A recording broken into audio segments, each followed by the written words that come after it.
Greetings, welcome to ShadowStar. Welcome to this Starship Stats Review video. Allow me to introduce you to the Repulse class, the legendary Miracle Worker Heavy Cruiser. An impressive ship to be sure. Now, for anyone wondering about the bundle itself, yes, the bundle has value to it. If you take into account the ships and what you get in the bundle, well, the question will come down to, do you like at least two of the ships? If you like at least two of the ships, then right now, with the fact that you can gain a low buy ship from the bundle, thanks to the low buy sale, the fact that it's on sale at the moment, and you can get the bundle for £120 instead of £160, you get two free tier 6 ships with it, and of course, like I said, that low buy getting you another ship. There is actually a lot of value in the bundle. However, it does require you really to want at least two of the legendary ships. So, whether you're a member of the Federation, the Dominion, the Klingon Empire, or the Rumbling Republic, please get comfortable. Select your beverage of choice. Me, I have my tea. And let's get started with this stats review. Starting off with a quick breakdown on the visuals before we go into its actual stats, traits, and consoles. Woo! Let's get into this. So we have the Excelsior Refit, the Resolute, and the Repulse. What does this mean? Well, Excelsior, we've had this for ages, and happily, when they upgraded the hull, we ended up with the Type 8 and the Type 8B, which are both very nice looking hulls and really do bring out the Excelsior's look.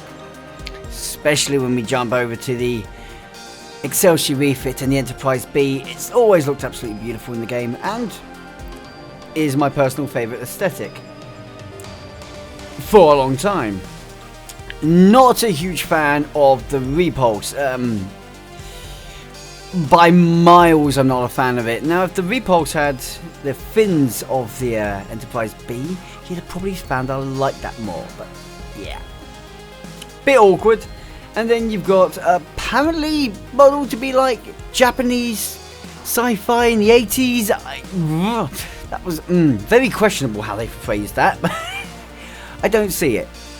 What I do see though is a very nice looking ship with a very nice neck, an interesting design on the actual lower hull, and the whole thing just looks gorgeous.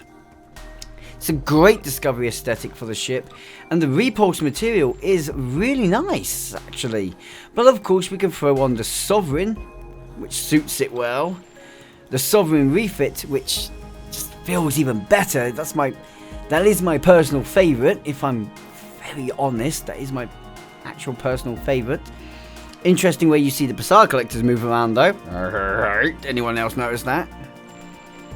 You have Defiant on this ship, which looks very interesting again. The Fleet 1 and 2 are available for this ship, which again, both look very nice. I can't help but notice that they've specifically put the Passar dynamic on top to sort of hide it. Galaxy looks really, really fresh on this ship. It's personally one of my favourite looks. We have the Intrepid. That wasn't the Intrepid. Intrepid look. Which, it's very, very high-tech feel, I'm going to say. This one gives me a high-tech feeling to it.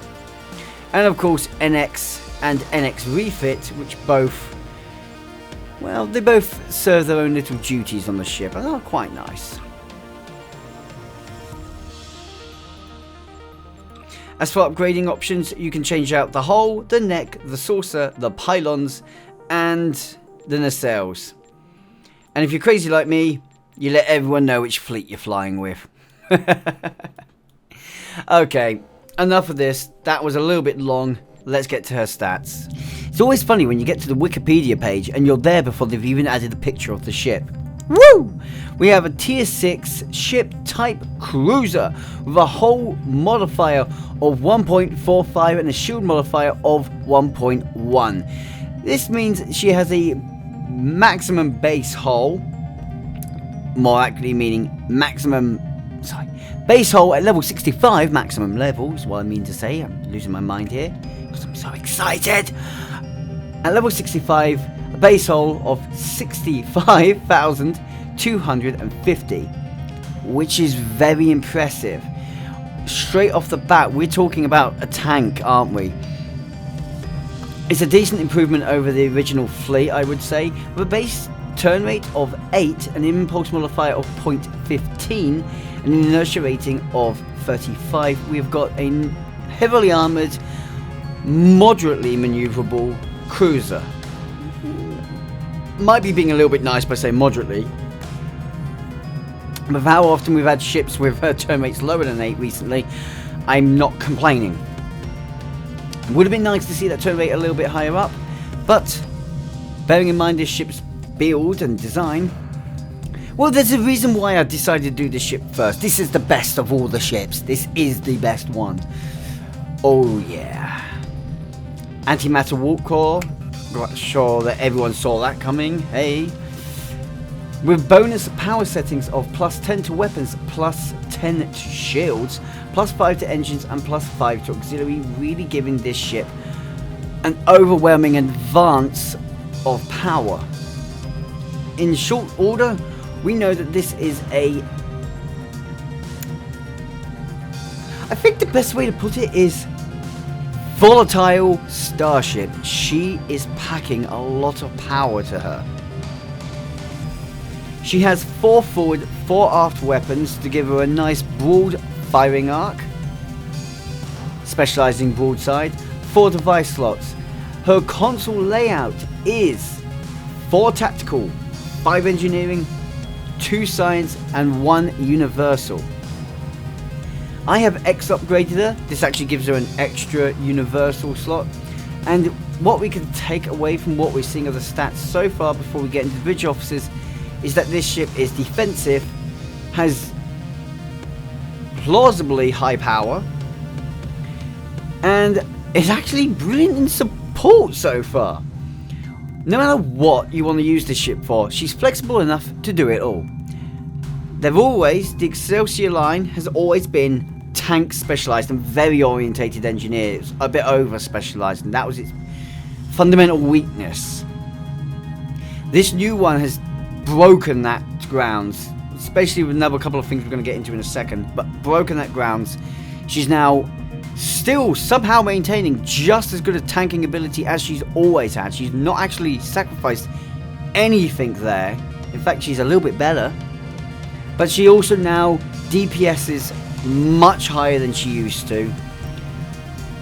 Enough that I would definitely recommend her for cruiser DPS builds. And she is very, very capable of strong science DPS and support builds. Her science may sound weak with only 2 science consoles, but thanks to the universal and the extra upgrade, extra universal, that can be boosted to 4 if you haven't boosted DPS. Overall saying here, we are talking about a very, very functional ship, but she just gets better. She has a Lieutenant Commander Tactical Station, a Commander Engineering Miracle Worker Specialization Station, a Lieutenant Commander Engineering Pilot Specialization Station, and then what really gave her flexibility, the thing that has improved her over the past Excelsiors, a Lieutenant Commander Universal and an Ensign Universal. No longer are we locked into having 3 engineering bridge officers. We now have the option to go 2 science, 2 tactical. 3 tactical if you want to. She has definitely improved upon her original stance. She has the ability Trans-Warp, which is special. I need to double check what that means for you guys, so I'll go into that in a second. She has Pursuit Mode. Pretty sure that comes from a console that comes with her. And she has the Innovation special skills that come with Miracle Worker line. Okay, so 2 sets. Yeah, okay, so it has confused itself a little bit on the Wikipedia. I apologise. They are to do with the consoles. So I guess that's the thing we're going to get into next. We are going to the consoles, which are currently bugged. It is getting fixed, guys, so please don't go harassing Cryptic. They know about it. They are looking into fixing it, okay? So, first of all, the console you currently can't equip is the Tactical Maneuvering Matrix. It's a shame because I would love to show you what this can do, since this console is really good. It is a DPS's, I want to say, dream console. I kind of hope that when this is bugged, because at the moment I'm supposed to be able to equip it on my heavy cruiser. I'm flying a heavy cruiser, but yeah, it won't let me equip it. I'm hoping they're going to remove the lockout and let it be equipped on all ships, but it may be limited to your heavy cruisers, your advanced heavy cruisers, should I say. Ignoring that though, this is a console that is plus 8.8 kinetic and energy damage resistance, and plus 17.5% for flight speed and turn rate. Overall, this is a console that really does bode well for most cruiser builds and tank builds, as it gives you that extra speed and maneuverability that tanks need. However, this will also give you bonuses to DPS, and this is why I say this is also a DPS console. In fact, maybe better for DPS, because that flight speed and turn rate is something DPSs need. But thanks to what the active ability is, Pursuit Mode, which will give plus turn rate, flight speed, damage and damage resistance, whoop, higher when more enemies nearby. It will also give you the excuse my mouth here, plus 20 to 60 all damage resistance, plus 15 to 45% bonus all damage, plus 20 to 60 flight turn rate and flight speed. And all of this improves based on the number of targets you're engaged with. So this gets better for tanks, obviously, because tanks are trying to engage with the maximum number of targets. But DPSs can get some of the most power out of with a broadside build like this one. And hopefully, please unlock this for other ships to use with Fire at Will Arc. Like recently, I've tested out Fire at Will over Beam Overload, and I definitely say Fire at Will is just the better way to go for high DPS damage. And this is one of those consoles which will benefit from Fire at Will as well. So if you're aiming for more targets, definitely consider this console in a build. What can I say? I like it. You also have, though, the original, I believe it was tier 3 console, the Transwarp computer. This is a bit weird, because this was one that wasn't an active console. You never really activated it in combat. Instead, you had this equipped and it would give you 28.5 Starship Warp Core efficiency, improved low power levels. And also it had a 50% cooldown time reduction on your transwarps system. And so it meant you could transwarp more often, and it just meant you had better power settings while in combat. Again, this is one of those consoles that is useful to both DPS, to support, and to tank. So this is a universally welcomed console, and you can equip it on any ship. That is the main reason why I'm kind of hoping they are going to realise that they need to relinquish this ship and let more ships use the Tactical Matrix console. This also comes down to its bonuses. In the 2-piece bonus, you have direct energy damage buff and a recharge time on all bridge officer abilities. I'm sure I don't need to say it to you guys, but that is a DPS's dream right there. Though these two consoles were originally there to help tanks be stronger, they've ended up becoming a DPS's pleasant dream. They're a little bit of extra power to consider when working on a build. if you have access to them. Now, we get onto the traits, and traits is just... yeah, traits is just something special. You have target that explosion. Torpedoes cause allies to coordinate fire. So, on activating any torpedo or command bridge officer ability, when your next torpedo deals damage, up to 6 nearby allies will launch a torpedo at that target, dealing around 3,905 kinetic damage. This is a fairly good trait. It's not amazing because this one requires heavily on teamwork, and as we all know, as much as the STO community is great, teamwork is not necessarily our strongest area. After all, support players don't get much love, as I found out. We also get the trait improved weaponized emitters. Now, unlike the last trait, which is a fairly decent DPS trait, weaponized emitter is better. Radiation PP AoE to enemies that are hit with Aceton Beam or Overwhelm emitters. Upon activating Aceton Beam or Overwhelm emitters to the target to targets within 3 kilometers of the target, they will also take the radiation damage as well. This is nice. It's a small amount of damage over time that will last for 15 seconds, ignoring shields, but that adds up.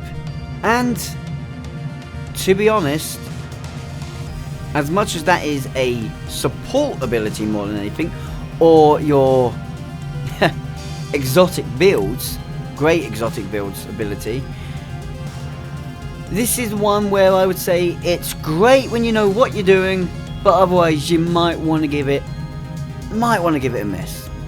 Just for fair play noses. Hey, future Ri'shad here, just letting you know I'm an idiot. I am a bleeding idiot. Here I was saying I went over all the traits, didn't I? I totally missed out one of the traits. And of course, it's the new trait of the ship. That's a big ship. This beautiful trait.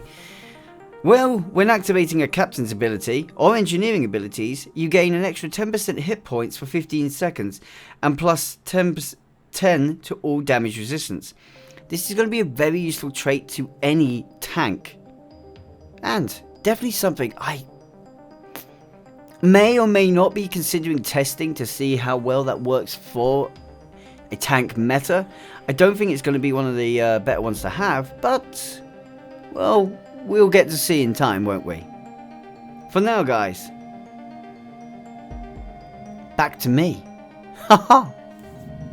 Now, that's covered the consoles, that's covered the traits, and we've covered the stats. I like to let everyone see what the ship can do. So, give me a moment to adjust my broadside build, and we will take this ship into action. Back with you in just a moment. Okay, let's see what she can do. Now, I'm currently flying a 40k build. 40k DPS build is about the area of damage I'm getting out of it, which, considering it's a support build, I'm kind of happy with, actually. Yeah, I'm not a massive destroyer, but let's see what the ship can really do here in action now. And here we go. Now, this ship is still focused around combining the ability to aid others and also strengthen itself in combat, which does lead it to a bit of a structural weak point. But as you can see from my current weapon settings, I'm currently set up for the way I'd normally be flying. So let's see just what we can get. That's all I can hope for, to see what we can get out of her.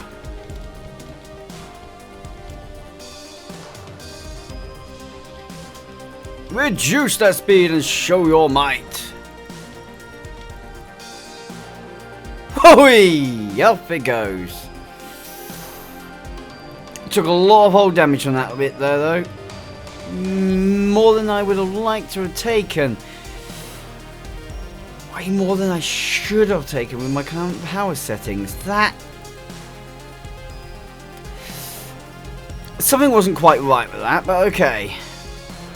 Next up, we are really going to go hammer. This is going to hammer home. Should have gone for a forward arc with this build, shouldn't I? Could have done. Why didn't I? Maybe I'll show you a bit of bonus footage for a forward arc. We'll see.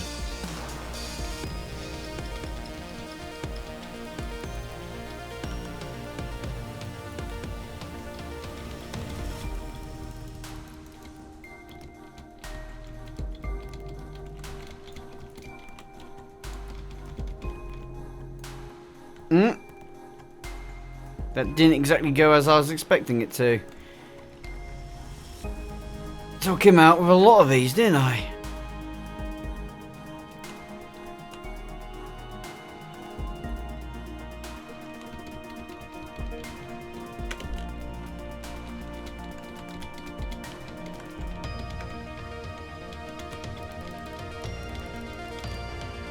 Goodbye.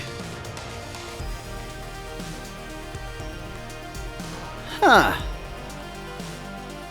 Not too bad. I'm actually happy with that. A little bit disappointed with the amount of damage I took. That's my that would be my gripe. I took too much damage there, more than I really should have done. Maybe I can do something to improve that. Let's see. Let's see. Let's see.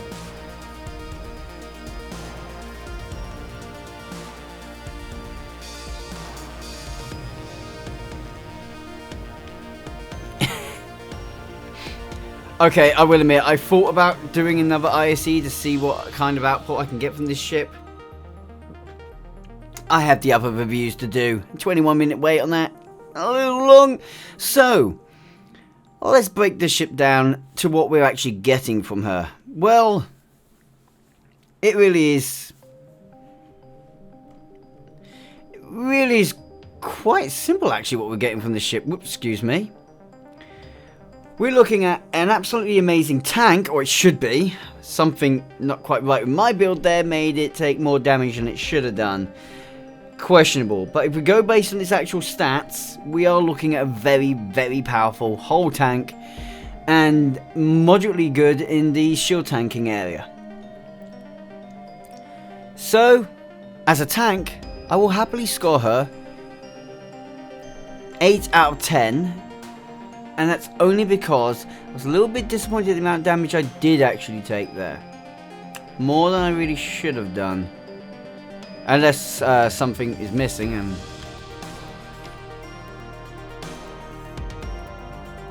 Nope, they're all there. Should not have taken that much damage. Okay, so yeah, 8 out of 10 for tank. As for support, support's absolutely blinding. The only real problem I've got with support is... well, you can't really use amazing science positions, so support is going to get 7 out of 10. The potential is there, it's just you're doing it through engineering more than you are control or drain. Yeah, the support role that you take with this ship is an engineering support. That's pretty good. Size support, not so great. DPS. We're looking at a brilliant DPS build ship. If you really know what you're doing, much better than I know what I'm doing, you're going to be able to get some decent damage out of it. If I can get 40k out of a broadside build, I would say your average player is going to be able to get around 60 to 80, and the experts are going to be blowing it through the 200 roof. Because, well, that's just them. I do look forward to seeing exactly what people can get out of this ship though. I don't foresee this ship being extremely powerful, but I do think we're going to see some interesting builds in the future. Do I advise this ship as part of the bundle? Yeah, I advise this ship within the bundle. It's really good. If she ever gets sold independently, then to anyone wondering then at the time, so long as the price is fair, so not too about equal to that of a Zen ship plus a fleet ship, and actually a little bit more than that, I would say this ship would still be worth it. So we are looking at a very good ship that I would advise to most players, especially those that like cruisers and want something with a little bit of flexibility to it. But that's my personal opinion on the ship. I think she looks absolutely amazing. Would love to hear from you guys what you think of her. Please hit up the comment section to let me know what you think of her. I will be looking at that as soon as the video's up. I will be keeping an eye on that comment section. Thank you to everyone who has watched to the very end of this video. I really do appreciate the support you've shown me by doing so. To the people currently credited on the screen, my patrons, my donators, and my Twitch subscribers, a enormous thank you to you guys, as I would not be able to do anything I'm doing right now, especially these latest review videos. They wouldn't be happening without you. Sincerely to you guys, a further massive thank you. I hope to see you all next time. Don't forget to check out the links below. There are means down there to either donate or become a Patreon. There's also my Twitch link down there, Discord and Twitter, which are all great places to find what I'm doing and see what I'm up to. Oh, by the way, alongside this video was the cinematic video for Ptolemaio, so I hope you guys enjoy that too. Now, until next time guys, thank you for watching, and remember, live long and prosper, my friends.